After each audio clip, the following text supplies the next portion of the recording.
आदाब देशवासियों, मित्रों, भाइयों और बहनों। हिजाब इशू पर, हिजाब के मुद्दे पर हम आपसे बातचीत कर रहे हैं। इस मुद्दे को समझने की, समझाने की कोशिश कर रहे हैं। हमारा मकसद, ऑब्जेक्टिव ये है कि हम एक ऐसा समाज का निर्माण करें, ऐसे समाज का निर्माण करें जिसमें प्यार मोहब्बत फैले, प्यार और मोहब्बत की दरियाएं फैली जारी हो जाएं और हम अपने ख्वाबों का देश बना सकें। हमारे ख्वाबों का देश ये है कि इस देश में सबको सम्मान मिले। प्रधानमंत्री जी भी कहते हैं कि सबका सम्मान जरूरी है। प्रधानमंत्री जी ने कहा है कि बेटी बचाओ बेटी पढ़ाओ। लेकिन ये जो इशू है, ये इशू प्रधानमंत्री जी के इस नारे से टकराने वाला है। आप देखिए कि इंडिया में, हिंदुस्तान में मुस्लिम महिलाओं, मुस्लिम गर्ल्स के एजुकेशन का रेशियो क्या है। मैं सुनता हूं, आप भी सुनते हैं, चाहे वो किसी भी पार्टी के नेता क्यों ना हो, जब मुसलमानों की बात करते हैं तो मुसलमानों की महिलाओं की बैकवर्डनेस, उत्पीड़न का जिक्र करते हैं। वो कहते हैं कि मुस्लिम महिलाओं की एजुकेशन का स्तर बड़ा कमजोर है, और बिल्कुल सही है। जितने सैंपल सर्वे हैं वो सारे ये बताते हैं कि मुस्लिम महिलाओं के एजुकेशन का स्तर बहुत ही अफसोसनाक है। क्या मुस्लिम महिलाओं की इतनी बड़ी तादाद को आप अनएजुकेटेड रखकर देश को आगे बढ़ा सकते हैं? देश को आगे बढ़ाना है तो सारों का कंट्रीब्यूशन जरूरी है। आप मिसाल ले लीजिए, एक घर में अगर समझिए 4-5 बच्चे हैं और उसमें एक भाई पढ़ता है, तो क्या वो घर उन्नति और प्रोग्रेस कर सकता है?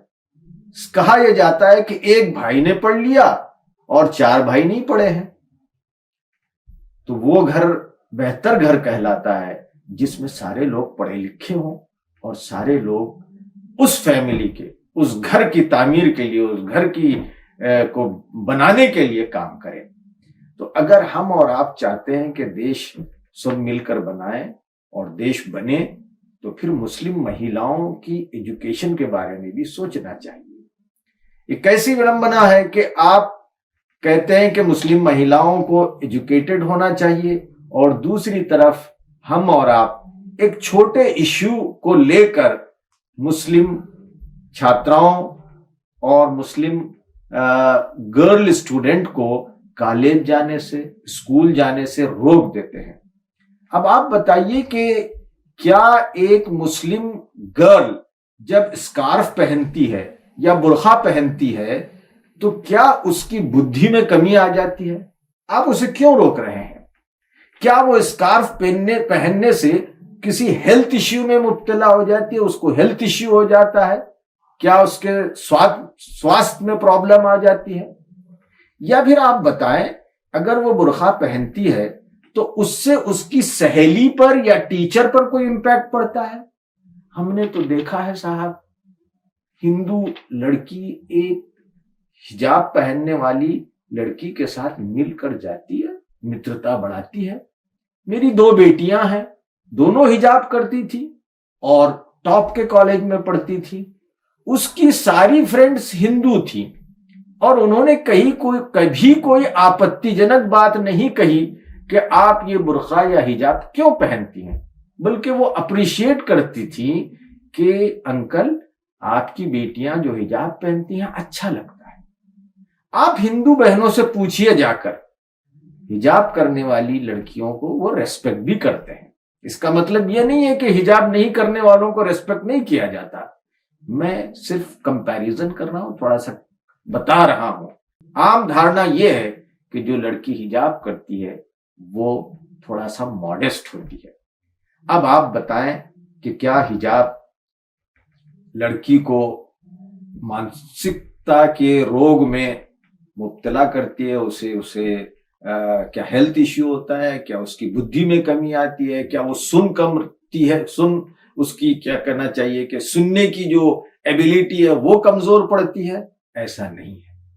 तो फिर आप बताइए कि आप क्यों हिजाब के लिए इतना ज्यादा मुखालिफत करते हैं, इतना ज्यादा उसके खिलाफ बोलते हैं, तो ये प्रॉब्लम कहीं और है। उसको आप समझने की कोशिश करें। और वो प्रॉब्लम हमारे दिमाग में आ गया है, एक थॉट प्रोसेस में आ गया है, और वो थॉट प्रोसेस हमारा खराब इसलिए हुआ है कि इस देश में एक नफरती माहौल पैदा किया गया है। ये नफरती माहौल अगर बढ़ेगा तो आज हिजाब पर बाज हमारे दोस्त, बाज हमारे देशवासी, नौजवान, यूथ मुखालिफत कर रहे हैं।